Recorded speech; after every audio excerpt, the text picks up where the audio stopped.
Welcome back to Probably Fine. Thanks for coming by, Internet. Uh, you know, I outlined what this channel was going to be about in one of my previous videos, but if you haven't figured it out yet, this is a preparedness channel. So, the first thing we're going to discuss is preparedness planning. I know it's not the prettiest thing in the world to discuss, but um, problems require solutions, and solutions comes from planning. Okay, a lot of your preps, a lot of your training, a lot of your money spent, all comes down to what kind of plan you've got. And if you don't have a plan, you may find out that you're spending money where you don't need it. You're revolving gear around and switching gear out constantly because it didn't fit your build or you went a different direction. That's because you started without a plan. So, we're going to discuss planning today. Planning is kind of the framework and backbone to how I'm going to be um,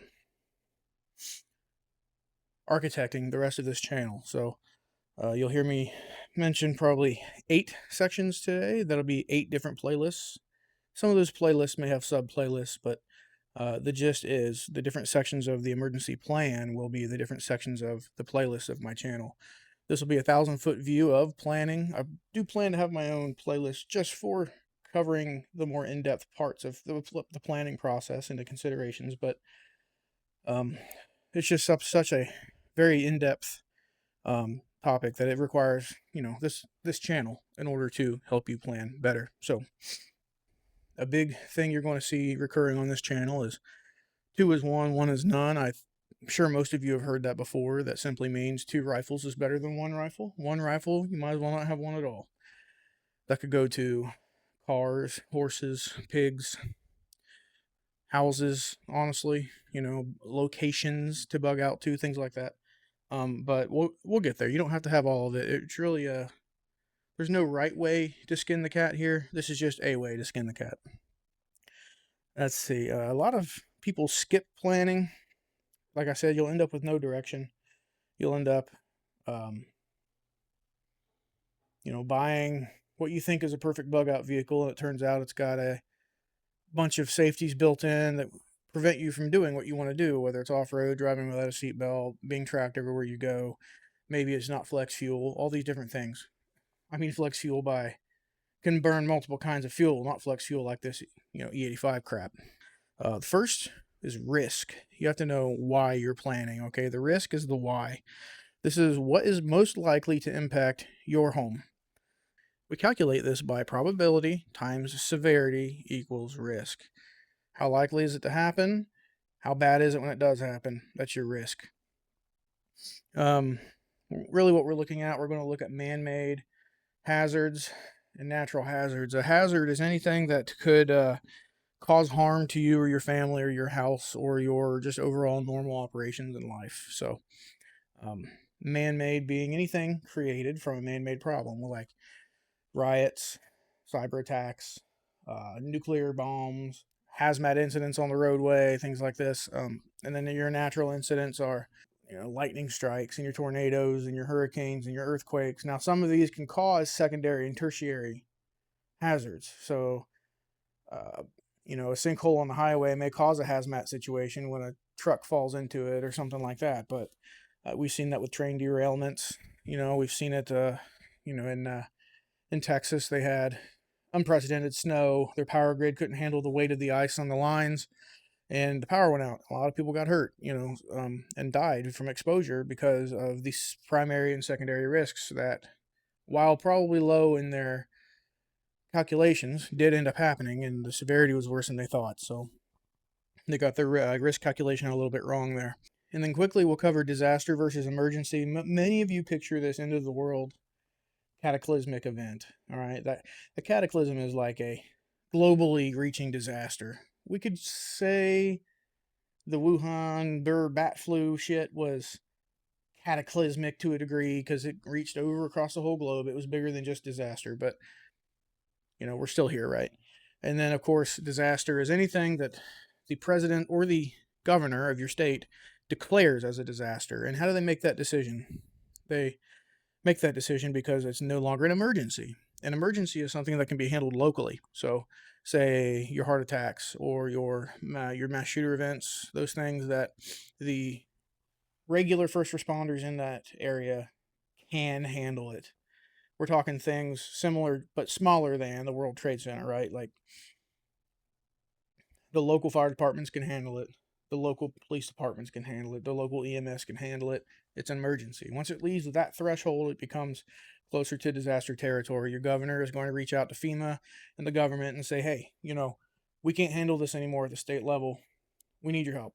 But it's incredibly important for you to understand that all disasters are handled locally still. So incident commanders and things like that for the disaster zones will be the guys in charge. The feds come in ideally to just provide aid, funding, resources. The state does the same thing. They're kind of a coordinating factor through the state, getting interstate resources where they need to go. But really, at the end of the day, it's that local fire chief, that local hospital director or police chief or somebody along those lines who's handling the incident.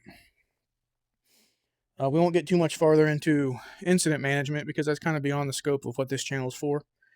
But just know that there are different types of incident commands and that they all work together to ideally restore your living conditions back to as close to normal as they can.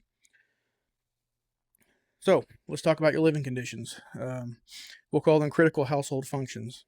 So then the section 2 of the plan, once you've identified what you're at risk for, is what is at risk in that plan.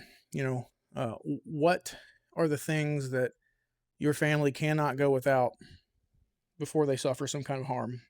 These are things like food, water, income, safety, security, medication, HVAC, communication, electricity, gas, all these things. Those are critical functions to your home, all right? Those are your critical household functions. So once you've identified them, you'll step back and try to figure out how long can you live without these things before it becomes cataclysmic for you, before you suffer harm. If you're on heart medication, how long can you live without heart medication? Measured maybe in hours. You might only be able to live for 12 hours without your heart meds, depending on how bad you are, or maybe a week without your insulin or something. But, income, you may be able to live for months. It really just depends on how much you have. If you're living paycheck to paycheck, that might only be 2 weeks, right? You can only live without income for 2 weeks because you just got your last check. If you're not getting another one, you might be in trouble. But, we go into the third section of this plan, which is mitigation and preparedness. You can use that income example again. A mitigation to losing your job could be saving more money, having 3 months of pay saved up or something. So, quick definitions here. Preparedness is your short-term solutions to longer-term problems. So that's your food stockpiling. That's your ammo stockpiling, your medication stockpiling. All right, that's your training, that's your plans you're building, all these things that you can do in the short term to prepare for whatever will disrupt your essential household functions. Mitigation is related to preparedness, but mitigation is a longer term solution. So instead of stockpiling food, maybe you're building a garden, right? Garden is long term, mountain of food in front of you short term. Okay, this section will be one of the bigger sections in my channel, obviously, because preparedness is why you're here. A lot of folks prepare without a plan, even though planning is part of preparing, and really don't know where to start, don't know where to put their money, don't know where to allocate their resources, and they think that, I need to have 3,000 days worth of rice and beans, but you don't really have a plan why. You don't really have a plan. So you just have rice and beans, and then now what? You die of scurvy or something. So, okay, after that, we got what I like to call the family playbook. It's like the playbook if you're a football fan or whatever, sports ball. Your family playbook. Who's in charge of what? What's their role? And what are they doing? You really want to try to avoid ambiguous stuff like, Johnny's in charge of grabbing the dog, but Sissy can help however she needs. Yeah. There's no however she needs, however he needs. You need to be specific. And again, 2 is 1, 1 is none. So we want to at least identify one replacement for every person. So if dad's out of the house working, he can't go shut the gas off. Maybe mom's going to have to do that. Maybe your older 16-year-old son or daughter is going to have to do that. So these are where you outline all the different plays, all the different roles, responsibilities, how to do it, the plans to do it, the pictures of the house where everything's where everything resides, where your water shut off, where your gas shut off, where your breaker box is, all the fire exits to the house. Yes, you should plan your fire exits. You don't want people jumping out 2-story windows, if you can help it. If you do jump out a 2-story window, hopefully there's a porch or an awning. So all this requires planning in the playbook. So number 5, commo. How do we communicate with our cell phones? What's the expected form of communication? Hey, when I text you, you freaking text me back, right? Hey, if you're in trouble and you can't say the words "I'm in trouble," text the word Lollapalooza to me or something, right? But also, this is how to communicate without cell phones. Do we use smoke signals? Do we use little flashlights? Do we have ham radios in all of our vehicles? Do we use, the personal mobile radios, the little handheld family radios? Do we run down to the neighbor's house and try to use their landline? Do we have a landline? Do we have grandma's phone number in Connecticut? Do we, et cetera, and so on and so on? Okay.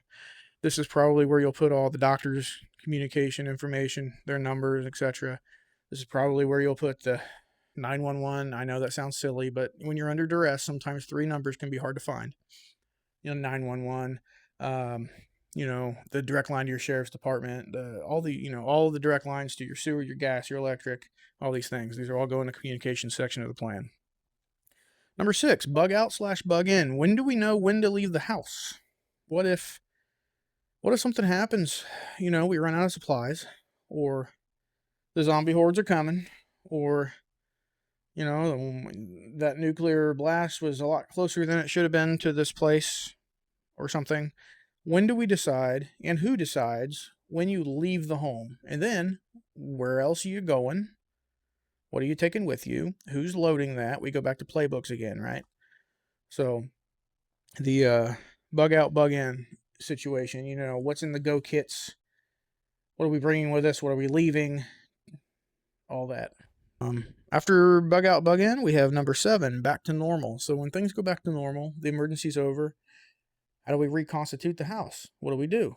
Who comes first? Do we send the whole family? Do we just show up in our little Suburban and move back in? We're done camping? Or do you leave everybody safe, send 1 or 2 people to go look at the neighborhood, see what's up, see what's happening, figure out, is it safe to come back into the house? Have the emergency responders open the roads back up if they still exist.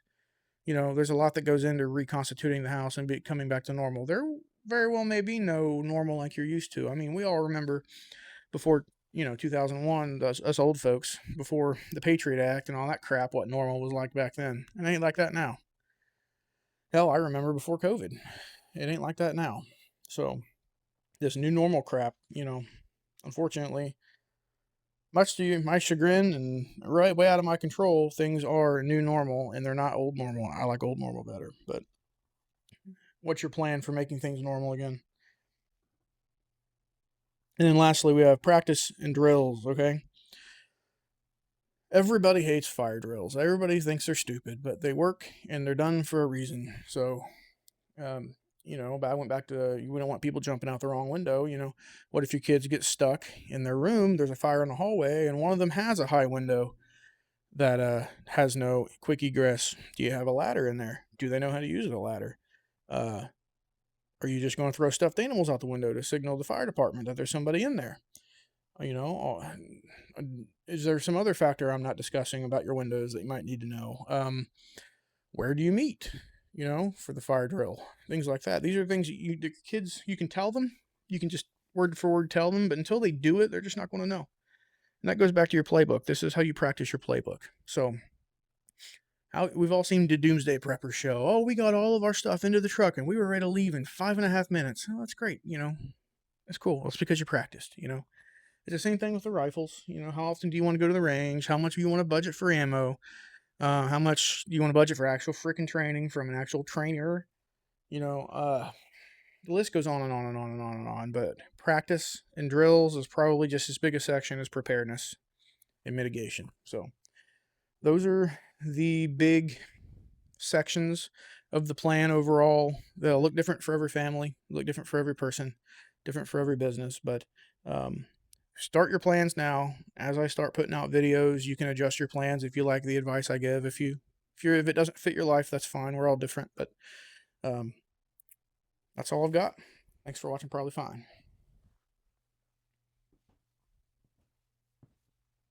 We calculate this by probability.